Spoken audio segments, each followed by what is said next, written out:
नमस्कार, मैं हूं आपके साथ अभिषेक पुंडीर। हिंदुस्तान में एक बहुत ही ज्यादा प्रचलित कहावत है कि पहले चोरी फिर सीना जोरी। यही काम कांग्रेस पार्टी कर रही है और जो रुख कांग्रेस पार्टी ने अख्तियार किया है उसे देखकर ऐसा लगता भी है कि रस्सी जल गई लेकिन बल नहीं गया। जी हाँ, पहले तो कांग्रेस ने टैक्स की चोरी की और फिर जब आयकर विभाग ने कांग्रेस के खातों से रकम निकाल ली तो भागी भागी फिर रही है। कह रही है कि चुनाव के वक्त गलत तरीके से कांग्रेस पार्टी का पैसा मोदी सरकार ने निकाल लिया। दरअसल कांग्रेस पार्टी और आयकर विभाग के बीच लंबे वक्त से खींचतान चल रही है। मामला अदालत में है। आयकर का कहना है कि लंबे वक्त से कांग्रेस पार्टी को जो चंदा मिल रहा था उसका अब उसने टैक्स नहीं भरा था, लेकिन कांग्रेस ने मामले को कोर्ट में घसीट रखा है। और कांग्रेस का कहना था कि मामला कोर्ट में होने के बावजूद भी आयकर विभाग ने उसके कई खातों से 65 करोड़ रुपए निकाल लिए। अजय माकन ने बैंकों से मिली जानकारी का हवाला देते हुए कहा कि इंडियन नेशनल कांग्रेस के बैंकरों को हमारी जमा राशि से लगभग 65.89 करोड़ रुपए सरकार को हस्तांतरित करने के लिए मजबूर किया गया।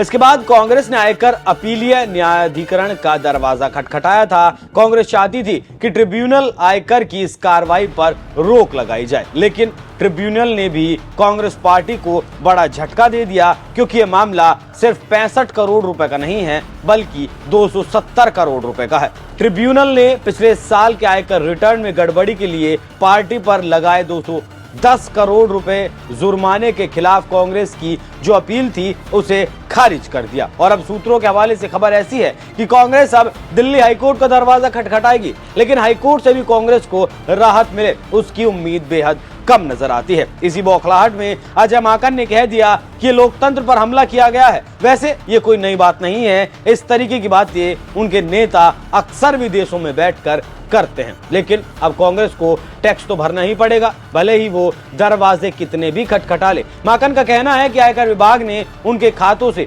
270 करोड़ रुपए निकाल लिए और उनके 4 खातों को फ्रीज कर दिया गया। अब यहाँ एक पेच फंसता है कि कांग्रेस का कहना है कि विभाग ने 270 करोड़ रुपए जब्त कर लिए, लेकिन आयकर विभाग ने 210 करोड़ रुपए की रिकवरी मांगी है और जुर्माने के तौर पर कांग्रेस को यह रकम देनी होगी। इस रिकवरी को ही रोकने के लिए कांग्रेस पार्टी ने अपीलीय ट्रिब्यूनल का दरवाजा खटखटाया था, लेकिन कांग्रेस की अपील को खारिज कर दिया गया। और अब यहाँ गौर करने वाली बात यह है कि पार्टी हाईकोर्ट तो जाएगी ही, क्योंकि उसका वो अधिकार है, लेकिन गौर करने वाली बात यह है कि पार्टी के वकील का कहना है कि प्राधिकरण ने 20% जुर्माने के भुगतान पर राहत देने में अपनी पिछली परिपाटियों का पालन नहीं किया, वो भी देश की सबसे पुरानी राष्ट्रीय पार्टी के संदर्भ में। ये पार्टी पिछले सभी चुनावों की भांति ये 18वीं लोकसभा का चुनाव भी लड़ने जा रही है। तो जो मैंने कहा था कि रस्सी जल गई लेकिन बल नहीं गया, वही बात इनके वकील साहब दोहरा रहे हैं। आप देश की सबसे पुरानी पार्टी हैं तो क्या कुछ भी करेंगे? क्या टैक्स नहीं देंगे? आयकर विभाग को अगर टैक्स चाहिए तो दे दीजिए। कोई सिर्फ कांग्रेस ही थोड़ी टैक्स दे रही है, वो तो सभी पार्टियां टैक्स देती हैं। जो भी जितना कमाता है उसके हिसाब से टैक्स देता है। जो विभाग के पैमाने हैं उस पर तो खरा उतरना पड़ेगा।